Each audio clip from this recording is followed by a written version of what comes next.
C'est formidable d'être à Cannes, ouais. Parce que c'est une Madeleine et parce que ça va avec tout ce qu'on se fait de l'idée de Cannes. C'est-à-dire que c'est pas que le red carpet, les marches, c'est aussi l'endroit du cinéma, quoi. Donc que le film soit sélectionné ici à Cannes Première, c'est chouette.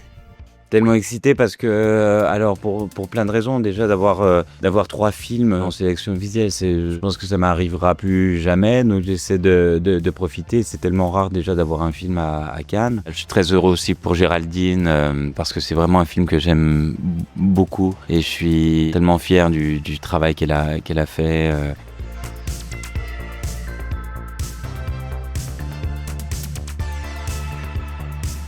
Tout ce qui brille, c'était il y a 16 ans. Donc il y a une partie de la réponse là-dedans, c'est que moi j'ai toujours questionné dans tous mes films en tant que metteur en scène. Et d'ailleurs même quand je vais faire l'actrice, l'idée du féminin. Et c'est vrai qu'aujourd'hui, peut-être c'est lié à mon âge, au fait que je sois maman, que je sois réalisatrice et scénariste, donc que j'ai des choses à dire et que je peux les mettre dans la lumière. Je m'intéresse à des sujets autour du féminin toujours, qui sont peut-être un peu plus denses parce que je parle plus de jeunes femmes de 19 ans qui veulent passer le périph', mais plutôt de femmes qui sont dans des situations problématiques. Ce sujet-là est souvent caché ou tue, quoi. L'idée, si tu penses bien, c'est d'aller chercher, d'aller montrer cet angle mort autour des violences comme ça, cachées, sourdes. Et c'est vrai que ce qui s'imposait comme facture pour le film, si j'ose dire, comme rendu, c'était d'aller plus vers le drame, d'aller vers franchement le drame, sans avoir peur d'y aller d'ailleurs. Donc c'est le sujet qui m'a imposé la typologie de film.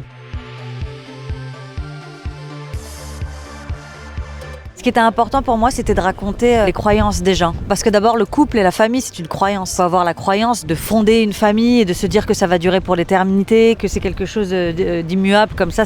Et c'est aussi fragile que... Enfin voilà, les fondations de la famille, c'est compliqué. Et ce qui est intéressant comme parallèle avec le sujet du film, c'est que quand on est persuadé de croire au bon endroit, quand on est persuadé que l'autre est aléatoire alors que nous, on est droit, c'est là qu'on rentre dans une forme de dictature, quoi. Je pense qu'il y a vraiment un chaos intérieur qui habite ce personnage de Jacques et la religion lui a permis d'avoir un cadre, d'avoir un sens. Ça lui a permis de pouvoir, en tout cas, ça l'a sauvé à un certain moment et continue de le sauver. Il y a quelque chose d'assez rassurant dans la religion. J'aime beaucoup la manière dont Géraldine l'aborde, c'est-à-dire qu'il y a à la fois la religion condamne, c'est-à-dire qu'il se sert lui aussi, c'est ça qui est pervers, c'est qu'il se sert de la religion pour soutenir finalement ses intentions et pour faire finalement sa propre loi à lui. Et en même temps, la religion sauve le personnage de Gilles. C'est vrai, c'est pas le message premier. Je décide pas d'écrire ce film pour ça. Ce que vous dites là sur l'autonomie de la femme, il est primordial aujourd'hui et c'est probablement pour ça aussi que je m'enclenche sur un sujet comme celui-ci. C'est parce que c'est grâce à mon autonomie aussi que j'ai pu raconter des choses, dire des choses, les mettre dans la lumière et pourquoi pas, pour le mieux, aider aussi. C'est un film qui défend la liberté de la femme dans l'intimité parce que c'est pas une violence qui est spectaculaire, je veux dire, c'est pas une violence qui laisse des traces, sauf que c'est beaucoup plus insidieux que ça. On appelle ça, je crois, du contrôle coercitif. Je trouve le pire là-dedans, c'est qu'il arrive à la faire douter d'elle-même, quoi. Et s'ensuit un effacement de soi, une disparition de soi. Alors oui, l'autonomie, elle a pas de prix et si elle traverse le film, tant mieux, j'ai gagné encore un étage là.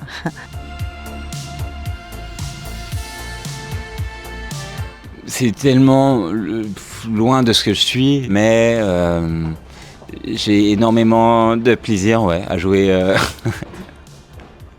à jouer des personnages qui peuvent être assez éloignés de moi. J'aime bien, c'est vrai, parfois jouer les personnages qu'on adore détester. Ouais. Par exemple, Xavier Giannoli, quand il m'a pris sur le film, il m'a dit « Tu sais, Nils, t'as beaucoup joué des hommes blessés, et là, il faut que tu sois un homme blessant. »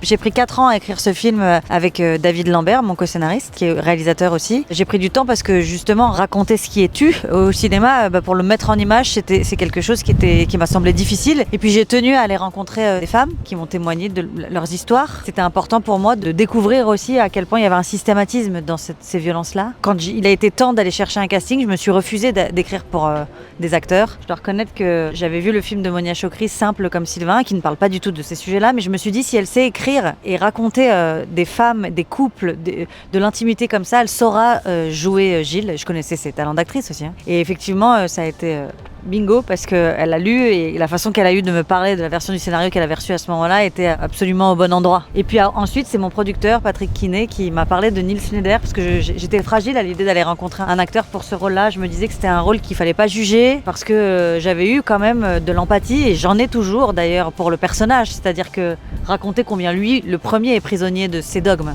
Et quand Patrick m'a dit « tu devrais voir Nils », je lui ai envoyé le scénario, et puis quand il est arrivé au rendez-vous qu'on avait ensemble 2 jours après, c'est fou parce qu'il a poussé la porte et j'ai revu le couple qu'il formait avec Monia dans Les Amours imaginaires. Et là, je me suis dit, oh waouh, c'est un double effet quoi. S'il participe au film, il y aura quand même la trace de quelque chose de romantique entre eux quoi, qui a préexisté au cinéma avant si tu penses bien. J'ai pensé avec Monia parce qu'on est devenus très amis depuis Les Amours imaginaires. Je pense une vraie plus-value pour le film parce qu'on a eu des scènes quand même très très dures à tourner émotionnellement. Et je pense que d'avoir justement cette sécurité émotionnelle, cette sécurité psychologique nous permettait d'aller très loin dans des scènes dures.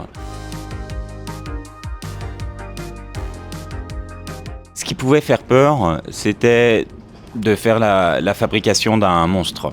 Et tandis que je pense que dans la vie, on n'est jamais le héros ni le méchant de sa propre vie. La plupart du temps, on fait les choses avec des bonnes intentions. Et c'est ça qui est troublant.